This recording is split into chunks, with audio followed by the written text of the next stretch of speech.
Profitable NDIS Provider podcast fans, Season 3 has been a blast, packed with game-changing insights. Let's dive into the highlights.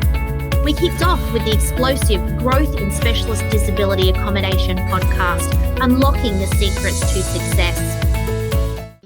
But from a provider perspective, it's the gaps are everywhere. You've just got to look at the research, the data and your contacts and your networks and find out what they need and what they don't. We then explored the power of local networking groups, your key to connection and collaboration. I wanted a space that everyone could belong. The only proviso, I guess, to be able to belong in the community is that you want to connect and you want to collaborate and that you want to support one another. If you're kind of not in that zone, we are not your people, and that's okay.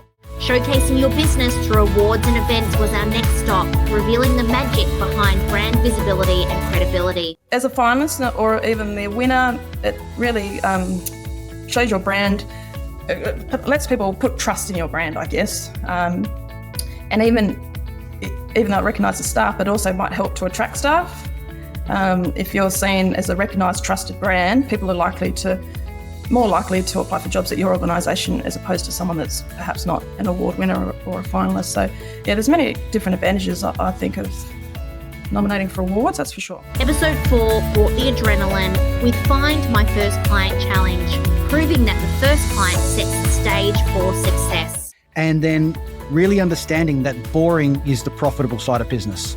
The things you do on repeat help things happen. Streamlining processes took centre stage, ensuring operational efficiencies without compromise. It's really knowing where to begin and what needs streamlining. Everyone knows what the problem is, but I think it takes really high-level oversight of your business to be able to look at it as just a process. We dissected NDIS business models in episode 6, helping you make informed decisions. We do plans and projects for investment, for migration, for grants and tenders, and there are all types of businesses and everything from import, export, service, plumbing, accounting, online, tech, apps, you name it, we've done it.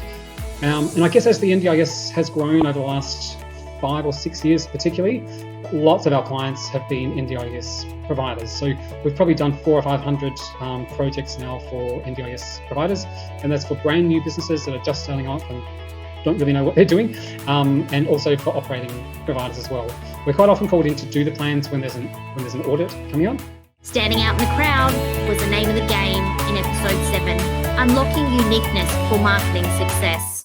You want to be doing the things that you love to do, so having that niche and have that understanding. Also, I feel as well that I've never been big on to, sales in a way. The way I think about it, if you genuinely love to do something, when you talk to someone, when you're really passionate, you just feel more connected with someone who else is passionate about what they do. Episode 8 got down to business with how to always make a profit. Timeless principles for financial robustness. Not enough people out there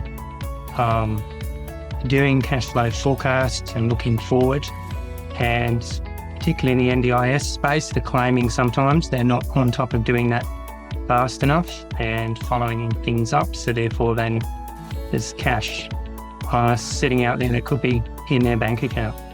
And we did 3 special episodes after the release of the NDIS review to keep you informed as soon as we could. We spoke to 3 experts in the space to help unpack this landmark report. To make sure that I'm compliant, how do I make that simple?